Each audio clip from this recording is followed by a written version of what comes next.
So this afternoon, we're going to take a different look at dyslexia, not as an isolated difficulty, but as the starting point for a much bigger story about neurodiversity.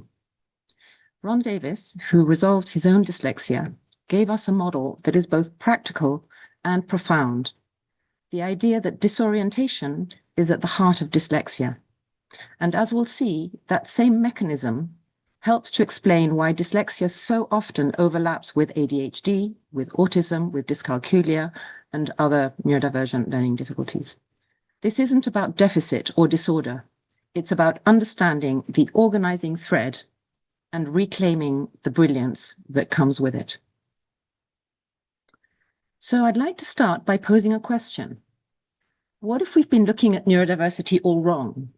What if the overlap between dyslexia, ADHD, and autism wasn't a coincidence, but a clue?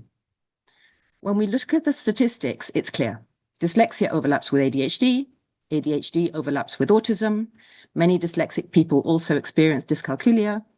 And traditionally, these overlaps are treated as comorbidities, as though separate conditions just happened to cluster, okay? But what if those overlaps aren't accidents? What if they're pointing us towards something bigger? A shared root cause.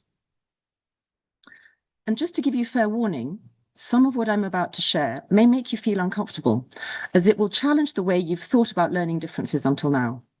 The feeling of discomfort is called cognitive dissonance, when something challenges your worldview. So if you're feeling resistance, that's normal. It means something important is happening.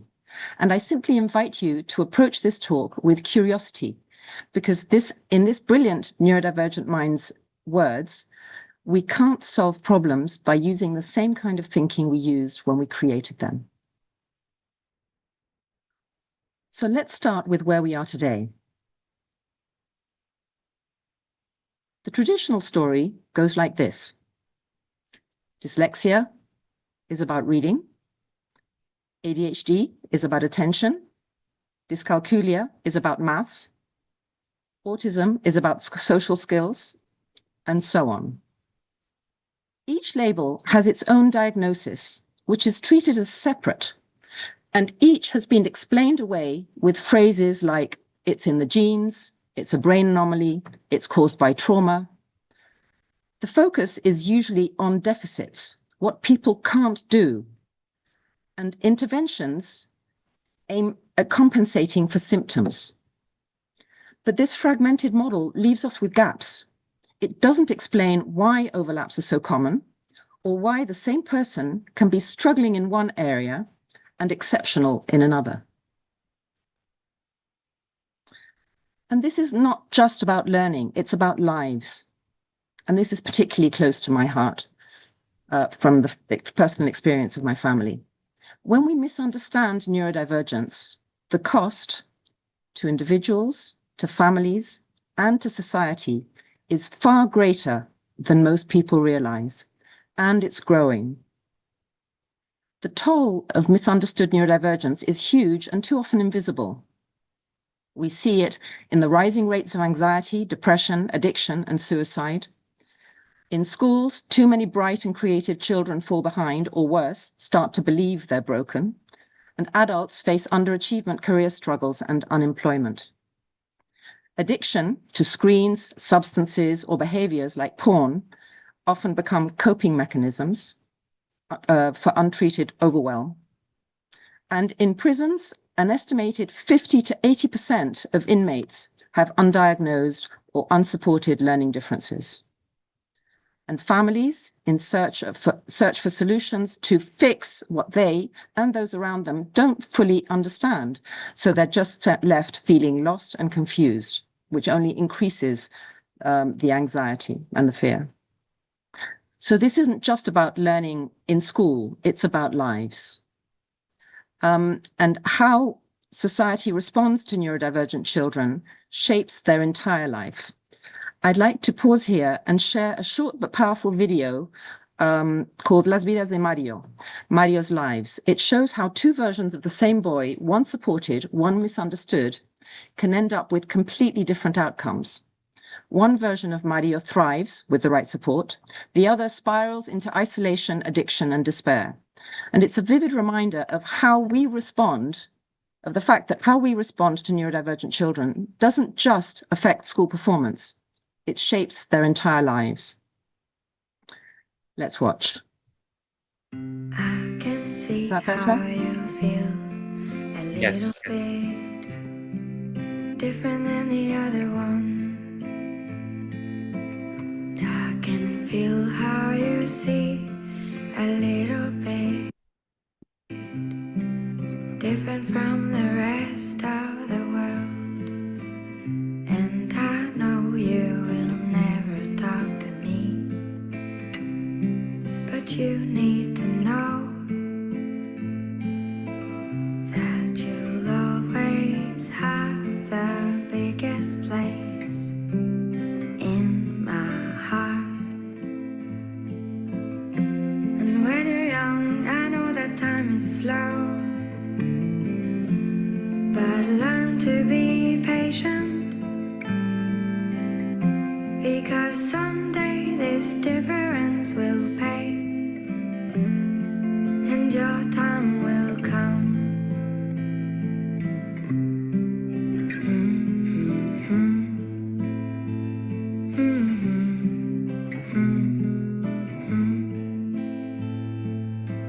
And I can see how you feel a little bit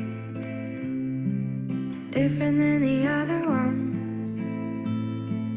And I can feel how you see a little bit different from the rest of the world. And when you're young, I know that time is slow,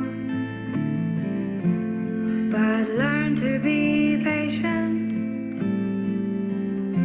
because someday this difference will pay,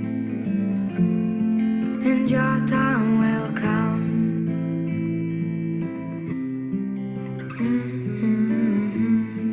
This Mario has been diagnosed, as has this one.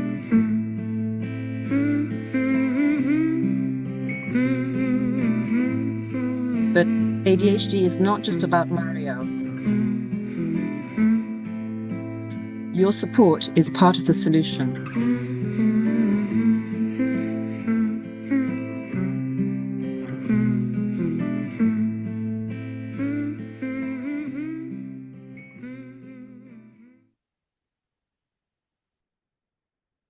Mario's story is fictional, but the outcomes that it portrays are very, very real. Every day, children with incredible potential are steered down drastically different paths, not because of their abilities, but because of how they are seen, supported, or misunderstood. And this pattern applies to all forms of neurodivergent learning difficulties. That's why we need a new understanding that moves beyond pathologizing labels and limitations. And that's exactly what Ron Davis gave the world.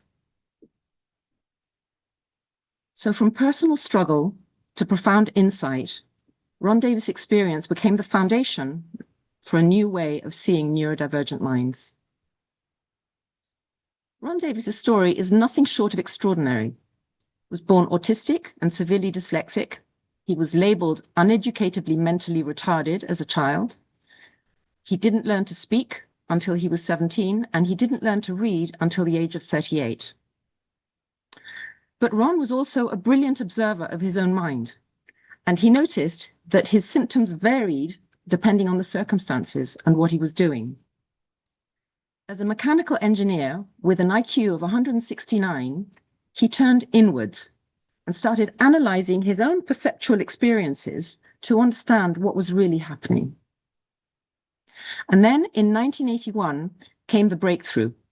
In just 3 days, he discovered how to correct the involuntary perceptual distortions that were causing his dyslexia. Armed with this new skill, he picked up Treasure Island by Robert Louis Stevenson and read the entire book in one sitting, understanding every word. His discovery was that all symptoms of dyslexia are symptoms of disorientation. And what Ron Davis uncovered, as Richard said this morning as well, it wasn't just a personal solution, although it started out as that, just for him. It turned out to be a window into how many neurodivergent minds operate. The other key insight that Ron gave us is into the shared characteristics of neurodivergent minds. These have also been covered in some of the earlier talks today in a bit more detail, but I just want to summarize them here for people who weren't able to watch this morning's, although you can get all of them by buying the pack for £10. So in our work with dyslexia and autism and ADHD and related differences, we consistently see three key traits that set these thinkers apart. First, they think primarily in pictures or sensory images, enrich three-dimensional imagery rather than in words. It's very fast, it's intuitive, it's almost subliminal, it's very creative, but it can make verbal instruction, reading, or time-based tasks much more difficult. Secondly, they have a lower tolerance for confusion, which is often accompanied by heightened sensory sensitivity. They notice more sounds, lights, textures, emotions, which can lead to greater distraction or even overwhelm in traditional environments, and they disorientate more easily. The third is this word that you've heard a lot today, this talent for disorientation. This is the most misunderstood and yet the most transformative part. Disorientation is a natural response to confusion, to boredom, to stress, emotional or sensory overload, among other things. And it triggers a temporary disconnection from reality into the thought world. In that state, individuals experience involuntary perceptual distortions that feel absolutely real. We'll explore disorientation in a bit more detail shortly, but just in case you missed Richard's presentation after lunch today, I wanted to make the connection here between these three characteristics and the many strengths and talents associated with neurodivergent thinking. Strengths like creativity and the connecting one idea with another, joining dots in unexpected ways because I'm thinking here and then I go over here and then I go over here and I join these up to create something completely new or to solve a problem in an original way. Innovation, the ability to see unique perspectives not noticed by others. Empathy, the ability to feel deeply what it's like to be in another's shoes. This is a skill that actors like Anthony Hopkins, Tom Cruise, Whoopi Goldberg, Orlando Bloom, Keira Knightley, Jim Carrey, all these actors have some form of learning difficulty recognized by them publicly. And I'm certain that this talent for empathy is part of their own brilliance as actors. Big picture thinking, entrepreneurship, 40% of self-made millionaires have learning differences. Richard Branson, we've mentioned before, Jamie Oliver, Steve Jobs, Charles Schwab, Bill Gates. Pattern recognition, Alan Turing was a famous code breaker during World War II, and GCHQ in the UK are known specifically to recruit neurodivergent thinkers precisely for their strengths, their natural thinking strengths. There's a whole host of brilliant people, Thomas Edison, the Wright brothers, Albert Einstein, who I showed earlier, artists like Pablo Picasso, Andy Warhol, musicians like John Lennon, Cher, Lou Reed, Joss Stone, Noel Gallagher, writers like Agatha Christie, J.K. Rowling, film directors, Steven Spielberg was diagnosed at 60, I believe. So there are plenty of examples of the brilliance of neurodivergent thinking. And the thing is, people say that they succeeded despite their difficulties, their learning difficulties.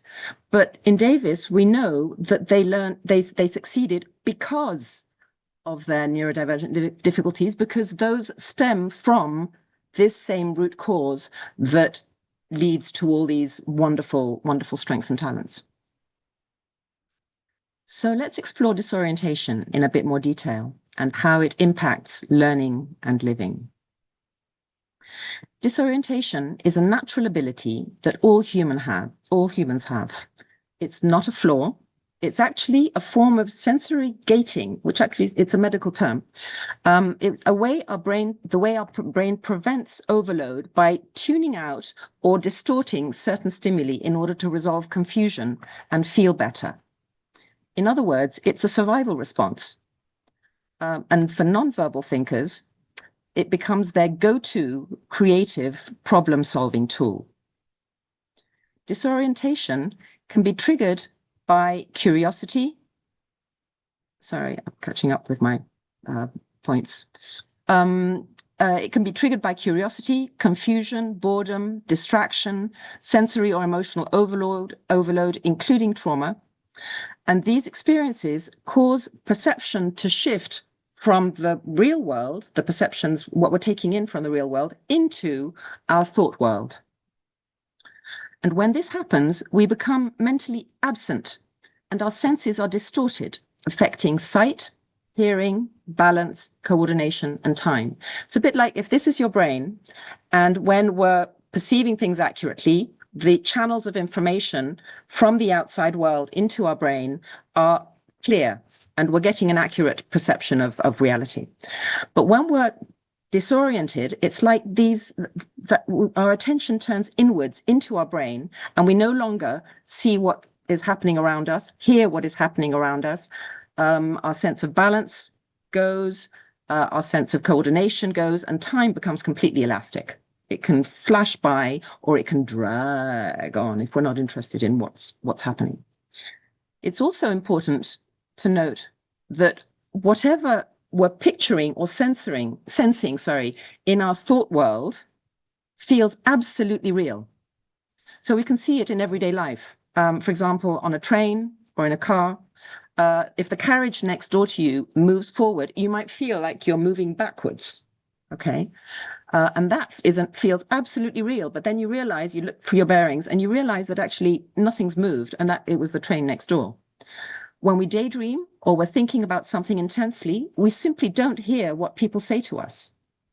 And as I said, time can feel stretched or compressed depending on our level of engagement. This isn't a problem with the person. It's simply the disorientation affecting sensory perception. So disorientation fuels the strengths and talents that we saw earlier. However, the very same perceptual distortions also block learning. Let's look at how disorientation impacts the learning process. The Pyramid of Learning by Williams and Schellenberger reminds us that sensory processing forms the foundation for all learning. All learning comes in through our senses, okay? And it's not just the 5 senses we usually think of: sight, hearing, touch, taste, and smell, but also balance, which is called the vestibular sense, yeah? And proprioception, which is body awareness. These 7 senses form the base of all learning about ourselves and about the world. And when we're oriented, they give us an accurate picture and we will learn more easily. But if our central nervous system is triggered down here, for example, through confusion, through boredom, or through sensory or emotional overload, this is going to cause us to disorientate and experience distorted perceptions, leading ultimately to incomplete learning that affect our behavior, our daily living activities, and our academic learning. This is the input here, and the knock-on effect is all the way up to here. Okay? So it's just like if you've ever felt dizzy, you know how impossible it is to concentrate on reading or solving a problem while in that state. Yeah? So the accuracy of our senses is a critical filter that shapes all of our learning and our ability to function in life. Ron's insight was that at the root of every learning difficulty is disorientation. He discovered how to recognize it, and more importantly, how to switch it off.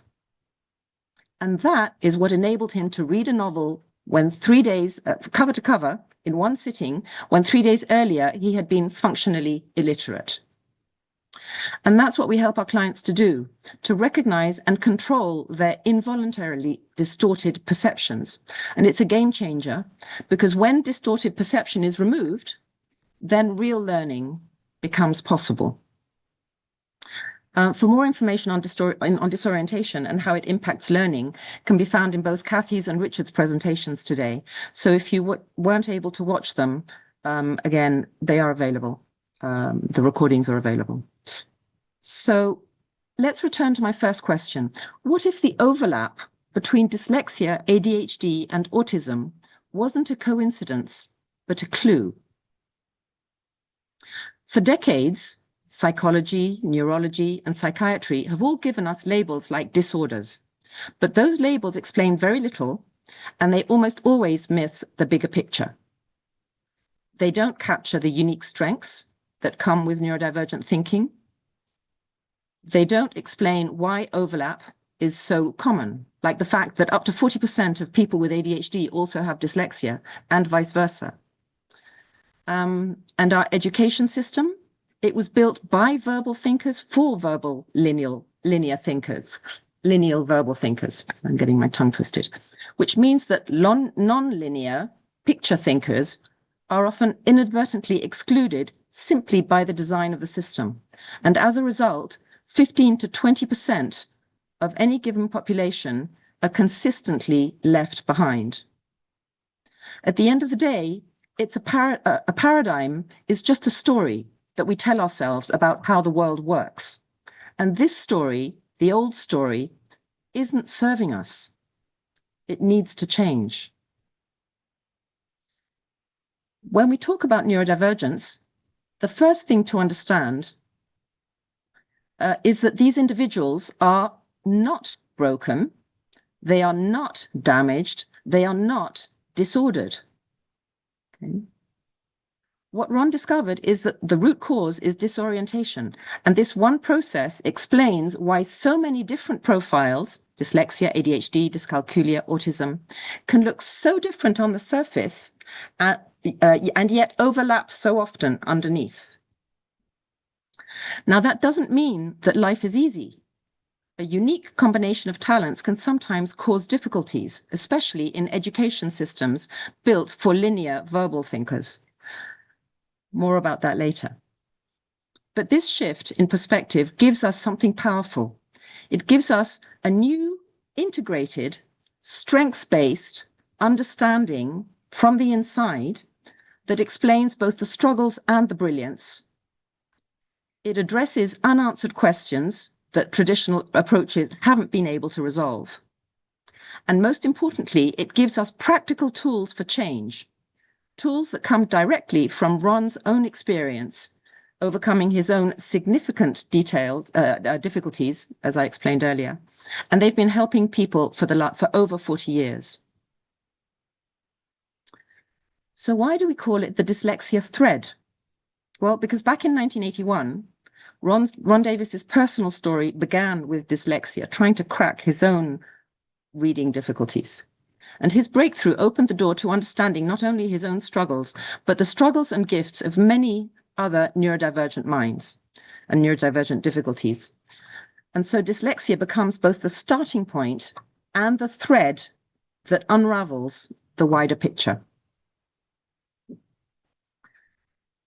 Dyslexia isn't a disorder. It's a different processing style. Dyslexic thinkers process in wholes rather than parts. They see pictures instead of phonemes. And this creates confusion with written words because they're symbolic. A house doesn't look like the letters House. So it creates confusion, but it also leads to strengths in big picture thinking, innovation, problem solving, and the other strengths that I mentioned earlier. I'd like to just stop sharing a second, just to give you a little sort of demo to help you understand what I'm referring to. Picture thinkers are, we learn through our senses, okay? And so up to the age of 5, we're touching, feeling, processing, taking things. Here I've got a starfish, I'll put it in front of me so it doesn't disappear. Moving it around, looking at it from all angles. The same with a mouse, anything, 3-dimensional, it works really well. Disorientation does, because I'm basically collecting a whole sort of database of images that will then allow me to recognize if, for example, if I were to bring this object in from the bottom, the chances are some of you will recognize that as a bottle lid, just simply from seeing that, and you will be able to identify the whole thing. Now, the thing is, with 3D objects, disorientation works really well, which is why, A, they're good at it, and B, it works well. It becomes their go-to problem-solving mechanism, okay? But the thing is, with a 3D object, its meaning doesn't change. Doesn't matter if I look at it like this, like this, like this, like this, from the side, its meaning is still the same. In this case, it's a mouse. But then they get to school, and they're presented with one of these. Now, their go-to mechanism for making sense of unknown things, new things, is to pick it up. But of course, in this case, they can't, right? So as they can't pick it up, what they do with this wonderful imagination that they have is imagine it. And of course, once they're imagining it and they start playing around with the possibilities of the shape that they have in front of them, they're disoriented. And they cannot tell the difference between the correct version and what they've created in their imagination, or even turned it into a little snail that sort of walks off the page. That is when they learn it incorrectly. They then, whenever they come across it, they will make mistakes. Whenever they make mistakes, emotions start kicking in and making them disorientate through stress. So text becomes something to be avoided. Well, as I was saying, they will see an unfamiliar symbol, like, these letters. And because they can't hold them, they will disorientate. It will trigger confusion, which leads to distorted perceptions. And the letter might appear to them flipped or distorted in some way. The child learns it that way incorrectly. They then go and make mistakes, which lead to frustration, to emotional responses, and eventually the brain starts to try to force its way through, and compulsive solutions and strategies are developed. Things like memorizing rather than understanding, rushing, guessing, singing the alphabet song. But learning just doesn't stick, okay? And gradually, a bright child begins to believe that they're stupid when really they've just been seeing the world differently all along. Now, Ron's premise is that if you eliminate the reason a problem exists, the problem will cease to exist. So that's exactly what we do. We teach them to stabilize perception using strength-based self-regulation tools. And these ensure that they're in the right condition to learn accurately. So they might still start to feel disorientation, but they learn to recognize it and they learn to switch it off, so that they can then perceive accurately in order to learn more easily. Then we help them build the foundations for literacy using Davis Symbol Mastery, which is a creative learning strategy that works for neurodivergent thinkers and eliminates the triggers of disorientation. And this covers the alphabet, punctuation signs, and the trigger words that Kathy explained beautifully in her talk this morning, and how we work with those. And then lastly, we build reading ability and restore confidence through scaffolded reading and comprehension exercises. And this whole process takes around 30 hours over 5 days. So it's intensive, and then it's just followed up. In the case of the dyslexia program, it's followed up with work on the trigger words, because it's impossible to cover the 200 plus trigger words in that space of time. But we provide the family with training so that a support person at home or at school can support them in creating pictures for those words that tend to send them into disorientation. And once they have a picture for those words and for those symbols will no longer trigger that disorientation, okay? And if there's no disorientation, then they will be present and they will be able to learn accurately. And if there is disorientation, they know how to switch it off. Now, it's worth remembering that our education system was built by and for linear word thinkers. Without realizing it's creating the dyslexic problem because the education methods that we use don't understand the dynamics of what's happening inside a nonverbal thinker's mind, or the consequences of teaching children using abstract symbols without first stabilizing perception. And that's why Davis learning strategies, Davis methods adapted to the classroom, are so powerful. They give children the tools first so that the difficulties don't develop and that potential is unlocked instead. In fact, schools using this approach have seen gifted referrals rise from around 5% to as much as 40% of the class. That's an increase in around 700%. And at the same time, learning difficulties just plummet. They drop. They just don't happen. So if you work with young learners, I'd really encourage you to go to the Davis UK and Ireland's YouTube channel and watch the recording that Richard has been sharing in bits throughout today by Axel Goodmanson, his webinar titled Davis Learning Strategies, The Missing Piece in Primary Education. So let's move on. We've looked at disorientation within the process of how dyslexia develops and how it can be resolved. What's happening with ADHD? In this case, we can see how disorientation is when we're pulled into the thought world. And it often starts with a child who has a vivid, fast-moving inner world and who feels a strong attraction to and affection for their thought world. They have a good time there. That's why they keep wanting to go there. Okay? When the external world feels slow, confusing, or overwhelming, they instinctively switch attention inwards. In a classroom, this might look like zoning out or daydreaming, but what's really happening is disorientation, triggered by boredom, curiosity, or even, again, sensory or emotional overload. A fly moving around if I'm very sort of sensitive to sound, or the smell from the cafeteria where lunch is being prepared. That's going to take me somewhere else. Okay, so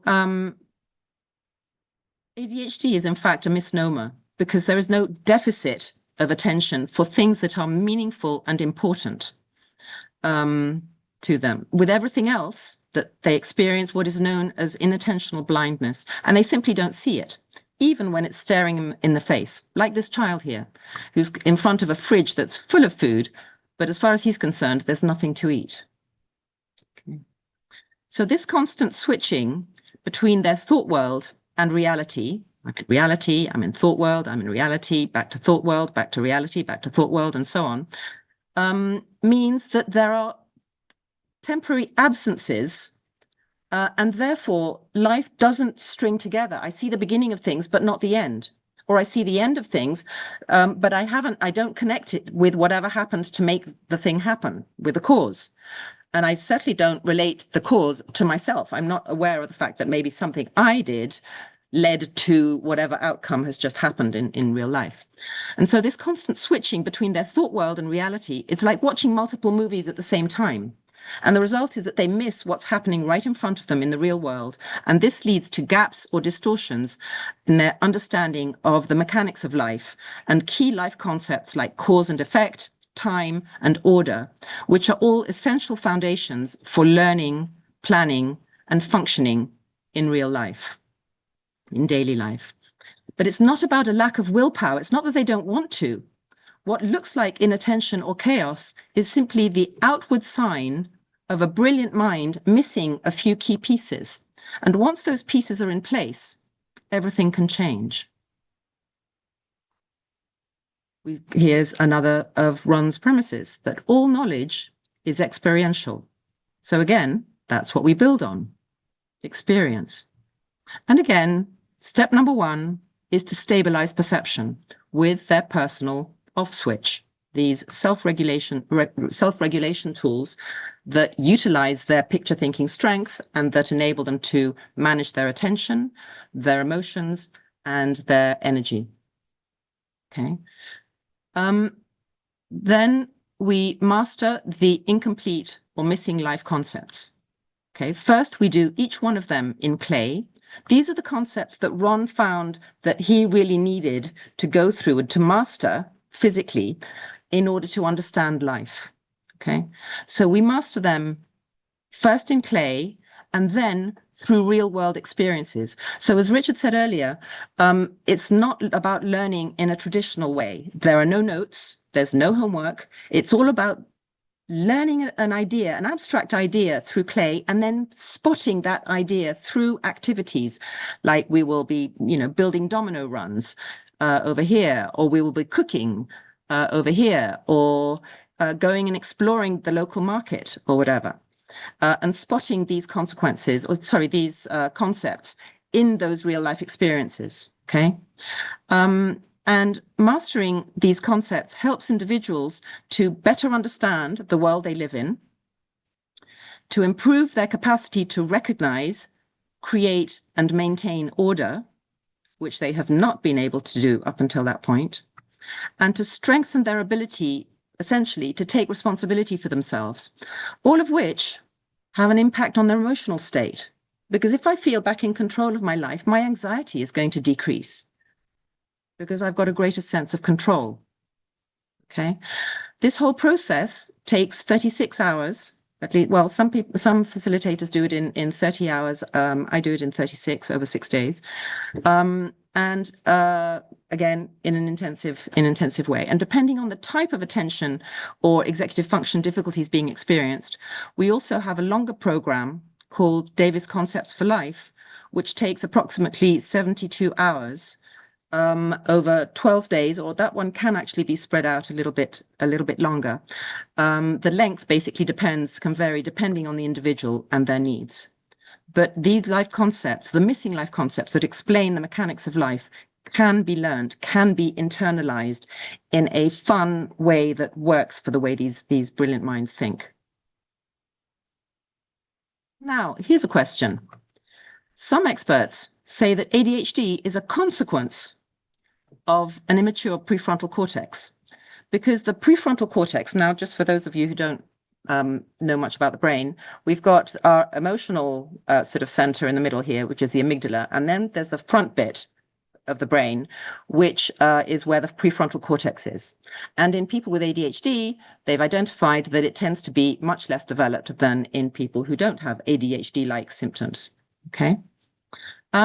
But my question is, so the traditional view is that immature prefrontal cortex the ADHD symptoms, are a consequence of an immature prefrontal cortex, okay? Because the prefrontal cortex here controls things, executive function skills like attention and planning and impulse control. But what if it was the other way around, all right? And an immature prefrontal cortex is in fact the consequence of a talent for disorientation. Because a child who disorientates a lot will be alternating between reality and the thought world. Now I'm here, now I'm not, now I'm here, now I'm not. That child will have fewer real life experiences compared with a child who disorientates less, and therefore his prefrontal cortex will develop only as much as his engagement with the real world will allow.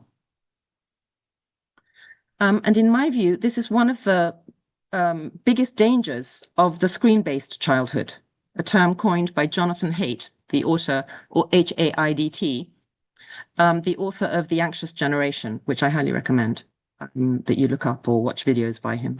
Because screens, the impact of screens, of mobiles on our children's education and screens, they isolate our children from real life, interfering with their ability to learn how to navigate life effectively. We've seen how just disorientating into our imagination affects our ability to function in real life. Well, disorientating into a screen is going to do the same thing. And they're actually, we all know that they're designed to be addictive. We feel it ourselves.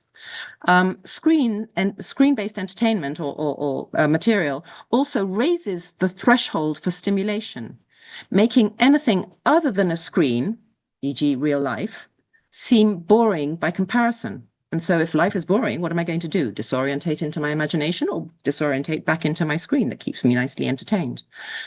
And of course, the speed at which digital stimuli are delivered and discarded, as well as the never-ending stream of interruptions from different app notifications and just the sort of the digital world in general, they all just add to the fragmentation of attention and therefore the immaturity of the different forms of disorientation that will lead to this just simply not developing and to people not being able to function in real life.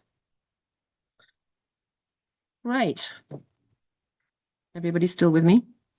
Let's look at how disorientation relates to dyscalculia. Dyscalculia is dyslexia's poor cousin, and it centers around difficulties with math. While dyslexia is widely known and talked about and increasingly celebrated for all the talents that go with it, comparatively few of us have ever heard of dyscalculia. It's usually just dismissed with, I'm bad at math, and nobody really thinks more about it. The thing with dyslexia is that I'm bad at reading, and you're basically labeled as, stupid or lazy. So with math, what's really happening is that math isn't a single skill. It's a whole ladder of skills, each one built on top of the other. And if there's a weak rung anywhere on that ladder, it can throw everything off that's above it, even if the higher skill itself isn't the direct problem. At the most visible level, we have operations, the step-by-step actions of solving a problem. Errors here show up as what we call mistakes, getting the wrong answer, mixing up the order of the steps, or dropping part of the sequence. Underneath, we've got arithmetic. If the core ideas of adding, subtracting, multiplying, and dividing aren't fully grasped, then at best, a child relies on patchy memorization, and that completely falls apart as soon as the task gets more complex. Beneath arithmetic, we've got the concept of number itself. In order to use numbers fluently, you first need to count smoothly forwards and backwards without hesitation or losing track. Without that foundation, arithmetic can't really take hold. So far, so good. But there are two even deeper layers that many interventions miss. First, to engage with maths at all, you need to think mathematically. That means thinking in a way that is sequential, logical, consistent, and grounded in cause and effect. It's a very particular mode of thought. And finally, to sustain that kind of thinking,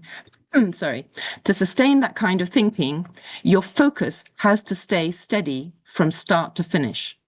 Any slips in attention can disrupt not just accuracy, but the flow of mathematical reasoning itself. So where does disorientation enter into this picture? Right down here. There. Disorientation it enters through focus, but it undermines every level of this ladder. It makes it hard to stay focused. As with ADHD, being absent from being absent from reality prevents key life concepts from being properly internalized, which make mathematical thinking difficult or impossible. Add in all the symbols, numerals, and letters, the function signs, and each new symbol can feel confusing, feeding further disorientation. Okay, so by the time they get to arithmetic, they're feeling thoroughly confused because all of this is affecting all of these, the foundations of mathematical thinking. So arithmetic becomes very confusing and they are lost when it gets to the operations. It's like trying to build a tower on shifting sands. Without that solid foundation, every step feels so much harder than it needs to be. So how do we correct dyscalculia? Step one, as always, is to stabilize perception, okay? And then working our way up the math problem hierarchy, we build the foundations for mathematical thinking in much the same way as we help individuals with ADHD to master the life concepts as their foundations for living and learning. In this case, it's mastering these concepts as foundations for mathematical thinking. Okay. Then we help them build mastery at mental arithmetic using their talent for picture thinking. And finally, they use all the knowledge acquired to build up their confidence with operations. And this whole process can take between 45 and 60 hours over 8 to 10 days, again, depending on the individual and their particular needs. Okay. So just as disorientation underlies dyslexia and dyscalculia and ADHD, it also helps us to understand autism. Where constant perceptual distortions make integrating experience and developing a sense of self much more challenging. Developing a strong sense of self depends on 3 natural phases of development being completed. The first is individuation, which is when we become our own person and we bring together the sort of a sense of the different parts of what makes us who we are. The second is identity development, which is the process of working out what makes you you and what you value, what matters to you. And the third is adaptation and having the ability and flexibility to navigate life, make decisions, build relationships, and bounce back from challenges. And for many autistic people, progress through these 3 stages can be delayed or disrupted through disorientation or unorientation. Our sense of self exists in 3 dimensions or worlds. We've got the physical world, of cause and effect. We live in our physical world, which is our body, which is, I'm sitting here at this desk. The thought world, the world of our imagination. This is also where we store the experiences on which our learning and skills are based. Yeah. And the instinctual world, the world of our urges, our instincts and our emotions. Our urges are the forces inside of us that are constantly directing us to seek pleasure and avoid pain and to survive. So, for example, right now in the physical world, I'm sitting here presenting this webinar, scratching my head. In my thought world, I could be walking down the beach with George Clooney. And the instinctual world, if an object or insect flew towards my face, I would flinch or raise a hand in self-protection. I wouldn't think, it would just happen.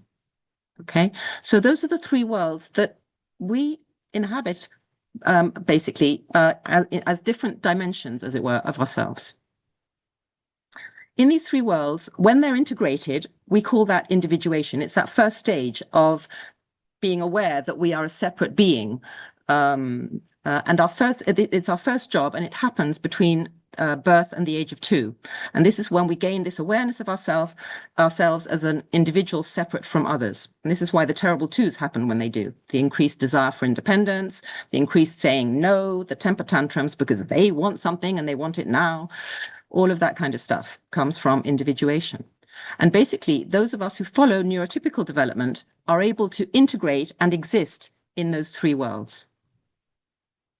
For reasons not fully understood, individuals on the autism spectrum often get stuck in one of the 3 worlds in a disoriented or unoriented state.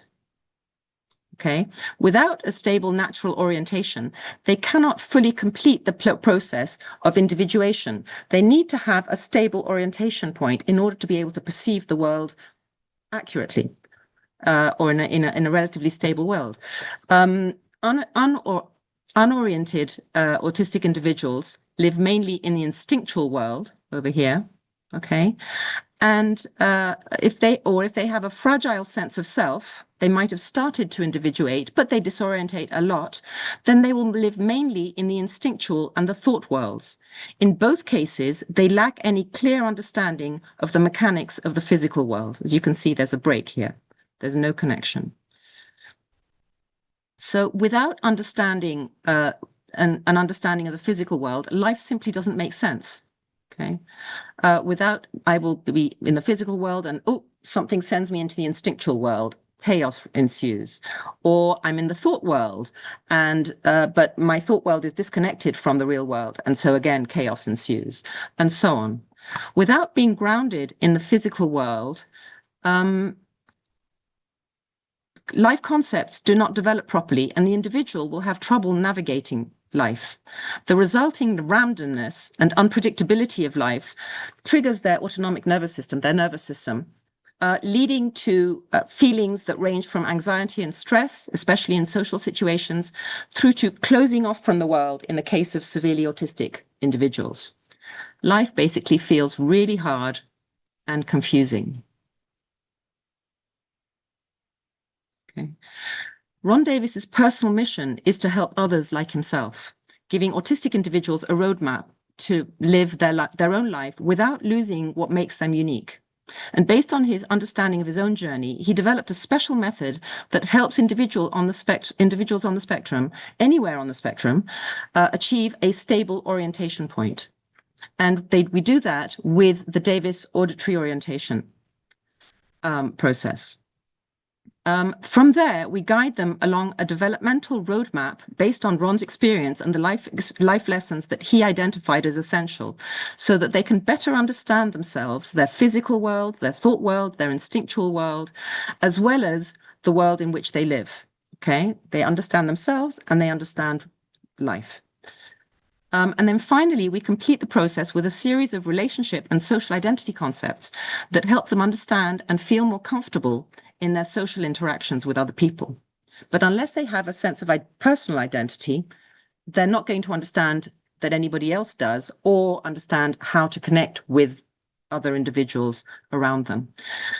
This respectful and transformative journey ultimately empowers them with the ability and the motivation to participate fully in the life they choose. And the whole process can run from around 60 hours to 120 or more, depending on where you are on the spectrum. Okay.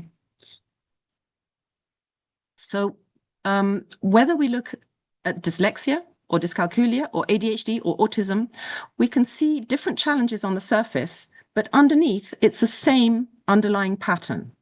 Disorientation is the common thread.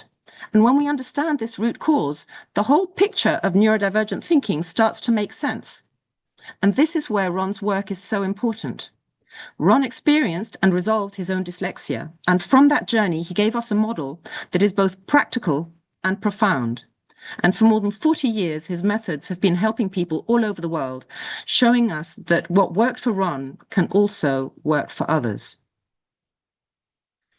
This new understanding means that neurodivergent people are not broken, not damaged, not disordered, as I said earlier, they're just disoriented.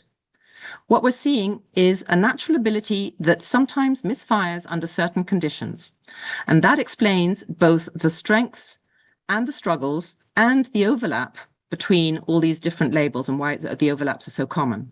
How it manifests depends on the nature and on nurture, on the frequency, depth, and duration of the disorientation. Okay? This shift from what's wrong to what's really going on is essential. For decades, this has been the story we've told ourselves about neurodivergence. Many separate labels, dyslexia, ADHD, autism, and a whole host of others that I haven't fitted on this slide, each one sitting in its own silo, treated as a disorder, defined mostly by what the person cannot do. The result? A fragmented view that pathologizes the individual while missing the bigger picture. But what if these labels aren't isolated, as I'm proposing? That we've got a core reason that explains them all. Okay? What if there's a single connecting thread running through all of them, namely disorientation? When we see this, the challenges, the overlaps, and the unique strengths suddenly make sense. Many labels, yes, but one root cause, one organizing principle. And that changes everything: how we diagnose, how we teach, and how we respond to neurodivergent thinkers. Because as we saw in that video of Las Vidas de Mario, the way society perceives neurodivergence deeply shapes how we treat people and whether they grow up with their self-esteem intact or broken. So where does this leave us? It leaves us with hope, but also with responsibility. Because if we change the story, we change lives. And it's not just about unlocking hidden brilliance, though that's vital. It's also about preventing suffering and ending the wasted potential caused by misunderstanding. That's why a new understanding matters. When we see difference as brilliance rather than deficit, we not only open doors to learning and creativity, we also protect identity, we preserve self-esteem, and we help people thrive. So I'd like to close by inviting reflection. Has this reframing shifted how you see dyslexia, ADHD, autism, or learning differences? If it has, please share it, because the more people understand that difference is not deficit, the more lives and futures we can unlock. Changing perception changes lives. It can even save lives. Thank you.